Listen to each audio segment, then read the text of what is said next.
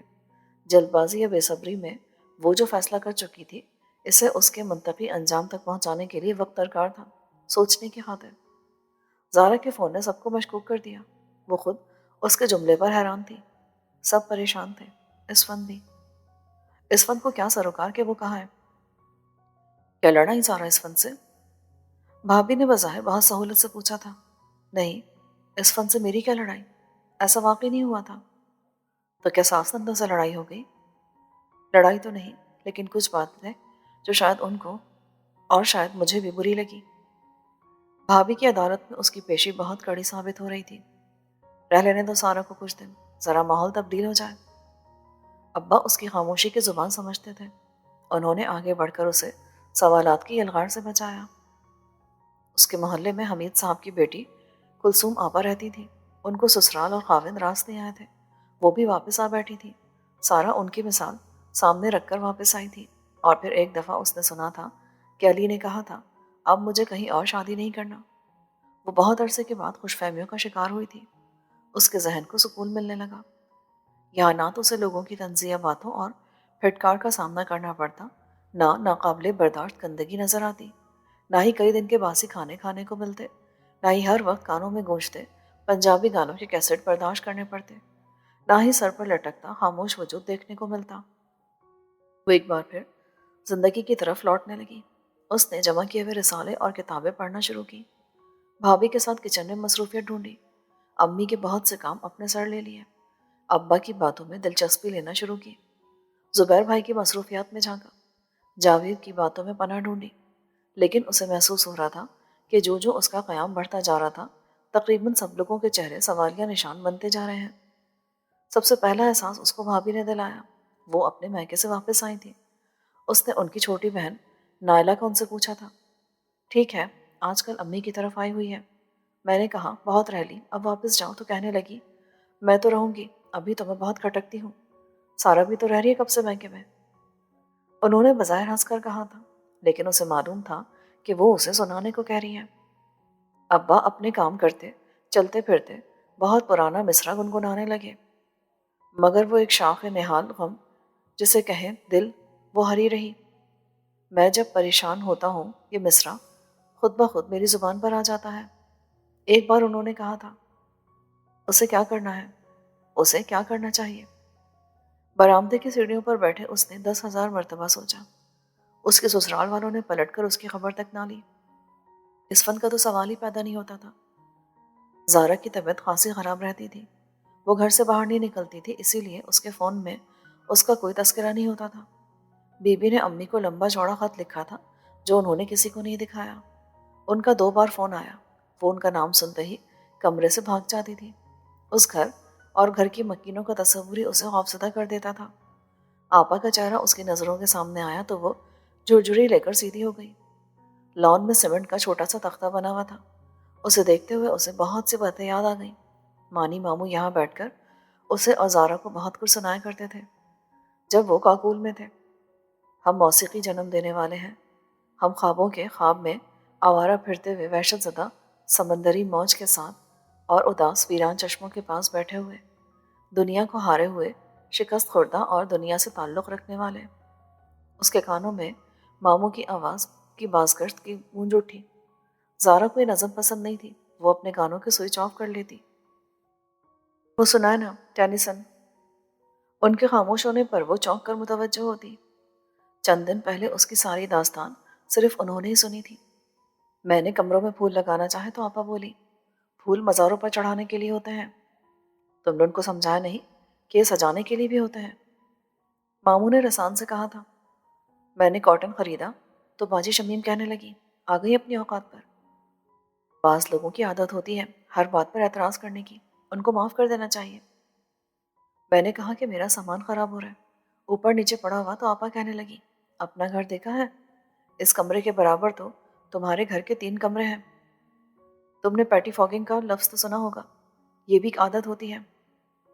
اس فن نے مجھ سے آج تک کوئی بات نہیں کی۔ اس نے اصل اور بڑی وجہ بتائی۔ تم نے اس کی وجہ پوچھی؟ اس نے وجہ کبھی نہیں پوچھی تھی۔ اس کے جواب میں اس کے پاس صرف خاموشی تھی۔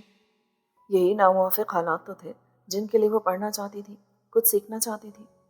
جب انسان کی زندگی میں یہ شادی والا موڑ آتا ہے تو وہ بدل جاتا ہے۔ اس کے اندر کا پہلا انسان مر جاتا ہے۔ نہ کہیں جنازہ اٹھتا ہے، نہ مزار بنتا ہے، مگر وہ مر جاتا ہے۔ پھر اس مرکت کی خاک سے نیا خمیر تیار کرتا ہے۔ مسئلہ سارا اس نئے خمیر کی تیاری کرنا ہے۔ کچھ کے لیے یہ کام بغیر کوئی دقت اٹھائے ہی خود بخود ہو جاتا ہے، جیسے زارا کے ساتھ ہوا۔ کچھ کو مشکل پڑتی ہے، مگر ہر نئی تبدیلی کے ساتھ کمپرومائز تو بہرحال کرنا ہی پڑتا ہے۔ وہ کہہ رہے تھے، سارا اتنے دن سے سیالکوٹ کیوں بیٹھی ہوئی ہے؟ واپس کیوں نہیں جاتی؟ آپ ہی کا خط آیا تھا، لیکن آسودگی اور اطمینان بھی تو ہو۔ وہ کمپرومائز کرنے کے سارے گر آزما کر ناکام ہو چکی تھی۔ آسودگی اور اطمینان وہاں ہوتے ہیں جہاں کوئی زندگی ہو، جہاں اس کا کچھ مقصد ہو۔ زندگی کے دن پورے ہونے کو آ چکے ہوتے ہیں۔ اس چلتی پھرتی دوڑتی بھاگتی زندگی میں آسودگی اور اطمینان کے کیا معنی؟ اس نے حیرت سے ماموں کو دیکھا۔ یہ وہی ماموں تھے جو کبھی کہا کرتے تھے، ہم کسی کو نہ سے سمجھیں، خود کس کو نصیحت کریں۔ اب کیسے مزے سے اس کو نصیحت پر نصیحت کیے جا رہے تھے، اور جب زارا ان کو ٹینیسن سنانے کو کہتی تو وہ کتنے مزے سے گنگناتے اور پھر ماضی میں کھو جاتے۔ پرانے کو جانے دو، نئے کو آنے دو۔ پانی ماموں کے جملے اس کا پیچھا نہیں چھوڑ رہے تھے۔ وہ باہر سے اٹھ کر اندر آ گئی۔ گرمیوں اور رمضان کی آمد نے اسے بھولے بسرے باتیں یاد دلائیں۔ زری اور زارا دونوں کے ہاں بیٹے پیدا ہوئے تھے۔ بھابھی زارا کے پاس چلی گئی تھی۔ ان کی عدم موجودگی میں اس نے گھر کا انتظام سنبھالا ہوا تھا۔ سب کے لیے سحری بناتے ہوئے اسے اسفند کا خیال آتا۔ اس کے لیے سحری کون بناتا ہوگا؟ اسے تو کبھی میری یاد بھی نہیں آئی ہوگی۔ پچھلے دنوں زری کی بیٹے کی پیدائش پر امی نے خود آپا کو فون کیا تھا۔ آپا انجان اور بے گناہ بن گئی۔ بات یہ ہے کہ سارا کا دل ہی نہیں لگا۔ ہم سے تو قسم لے لیں جو پھولوں کی چھڑی سے بھی اسے چھوا ہو۔ ان کے وہ عمل جو وہ سب کے سامنے دکھاتی تھی، ان پر کوئی الزام لگا ہی نہیں سکتا تھا۔ اسے معلوم تھا کہ اس کی وجہ سے گھر کا ماحول دن بدن ٹینس ہوتا جا رہا ہے۔ امی اس کا چہرہ دیکھتے ہی پریسنٹین کی 2 گولیاں زبان تلے رکھ لیتی تھیں، اور کسی کا نہیں تو اپنی امی کا ہی خیال کرو۔ ایسے موقع پر اسے مانی ماموں کی بات یاد آتی۔ ابا شد و مت سے دہرانے لگے تھے۔ اس روز امی کا ہلکا ہلکا درد بڑھ گیا۔ سبھی پریشان تھے۔ اس روز ہی اس نے عذاب، محرومی، دکھ، پریشانی اور ذلت کے گہرے جنگل میں واپس جانے کا فیصلہ کر لیا۔ امی کی خاطر، ابا کی خاطر وہ اپنے سارے خواب آنکھوں سے نوچ کر پھینک سکتی تھی۔ رات کے 10 بجے اس کی انگلیاں لاہور کا نمبر ڈائل کر رہی تھیں۔ اسے معلوم تھا کہ اس وقت تک صرف اسفند ہی جاگ رہا ہوتا ہے۔ کچھ دیر بعد وہی آواز گونجی جسے اتنا کم سننے کے بعد بھی وہ لاکھوں آوازوں میں پہچان سکتی تھی۔ سنیں، میں آپ کو ناگوار خاطر ہونے کے باوجود غیر مشروط طور پر واپس آنا چاہتی ہوں، کیونکہ مجھے بہت سی زندگیاں اور ان کی خوشیاں عزیز ہیں۔ آپ سے میری صرف اتنی درخواست ہے کہ خدا کر مجھے لے جائیں۔ میں اپنے ماں باپ کو ایک بار پھر غلط فہمی میں مبتلا کر کے خوش دیکھنا چاہتی ہوں۔ اس نے بلا تمید کہنا شروع کیا۔ جواب میں گہری سانس کے ساتھ فون بند کر دیا گیا۔ اس نے ایک دکھ اور خود کو لگا لیا تھا۔ وہ جیسے آئی تھی ویسے ہی چلی جاتی۔ فون کر کے جو غفلت ہوئی تھی اس سے تو بچ جاتی۔ میرے ہوتے ہوئے اسے کوئی پرواہ نہیں تھی تو اب کیوں ہو؟ اگلے دن غیر متوقع طور پر بی بی آ گئی۔ میں صدقے میری جان، تجھ پر کیا بیت گئی؟ انہوں نے اس کا ماتھا چوم لیا۔ اے بہن، میں تو خوش تھی کہ رب سچے کی رضا سے میری مراد پوری ہوئی، پر مجھے کیا پتا تھا کہ جلنے والوں کے منہ پر راکھ پڑ گئی۔ سب ٹھیک ہو جائے گا میرے پاک پروردگار کے کرم سے۔ میں لے کر گئی تھی، میں ہی اس سے چھنی عزت دوبارہ دلواؤں گی اسے۔ تم اپنا سامان باندھو بیٹا۔ انہوں نے اسے سوچنے کی مہلت تک نہ دی۔ آج 29واں روزہ ہے۔ میرے پروردگار کا کرم ہوا تو عید اپنے گھر میں ہی کرو گی تم۔ راستے میں انہوں نے کہا تھا، وہ ہر قسم کے حالات کے لیے خود کو تیار کر چکی تھی، ہر قسم کے تجربے کا مزہ چکھ چکی تھی۔ اب اس کو اپنی زندگی خود بنانا تھی، بہتر یا بدتر۔ گھر ویسے کا ویسا ہی تھا جیسا وہ چھوڑ کر گئی تھی، اور غالباً دل بھی ویسا ہی تھے۔ اسے سرد مہری نے اس کا استقبال کیا جس نے 1.5 سال قبل اس کی پہلی بار آمد پر کیا تھا۔ اس کا کمرہ بھی ویسے کا ویسا ہی تھا، صرف اسفند ناوقت موجود تھا۔ لو بیٹا، میں لے آئی ہوں، پر یاد رکھو اتنا وقت سوچنے میں نہیں لگاتے۔ وہ میرا آسمان زمین کی وسعتوں جتنی بخشش والا پروردگار بھی ناراض ہو جاتا ہے کبھی کبھی۔ بی بی نے اسے کمرے کے وسط میں لا کر کھڑا کر کے اسفند سے کہا اور خود باہر نکل گئی۔ میری سمجھ میں نہیں آتا سارا کہ تم سے کیا کہوں۔ وہ بول رہا تھا اور وہ گمسم کھڑی تھی۔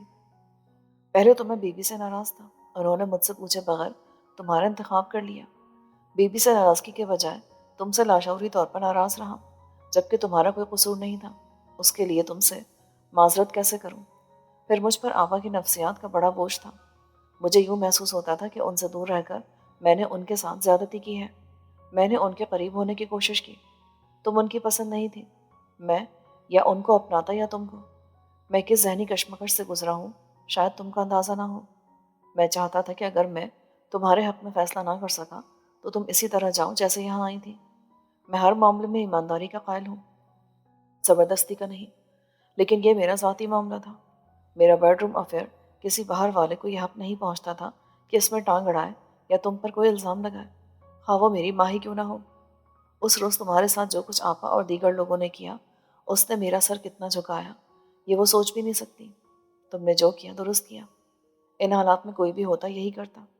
تم نے جس حوصلے اور صبر کے ساتھ یہاں دن کاٹے اس نے مجھے تمہارا معترف کر دیا، لیکن جب میرا فیصلہ تمہارے حق میں ہونے لگا تو تم غائب ہو گئی۔ تم نے ٹھیک کہا تھا اپنے ماموں سے کہ تم کس کے ریفرنس سے یہاں رہتی۔ میں تم سے اتنا شرمندہ تھا کہ میری سمجھ میں نہیں آ رہا تھا کہ معذرت کن الفاظ میں کروں۔ پھر تمہارا بھی کچھ پتہ نہیں تھا، میں نے تمہیں دیا ہی کیا تھا جو تم سے کسی رعایت کا طلبگار ہوتا۔ صرف مجھے اتنا معلوم ہے کہ تمہارے جانے کے بعد میں زندگی سے دور اور لوگوں سے بددل ہوتا چلا گیا۔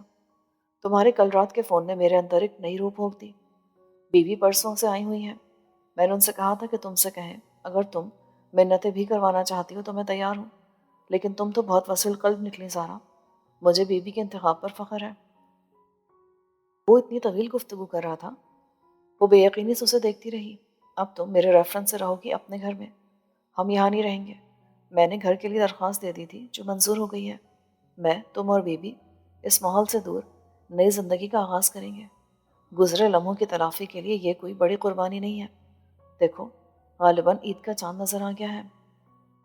باہر سے اٹھتے شور کی آواز پر اس نے کہا، آؤ عید کا چاند دیکھتے ہوئے دعا مانگے گزرے دنوں کے نقوش چھوٹ جانے کی، آنے والے دنوں کی مسرتوں کی۔ اس نے سلائی مشین کا ڈبہ ہٹا کر کھڑکی کھولتے ہوئے کہا۔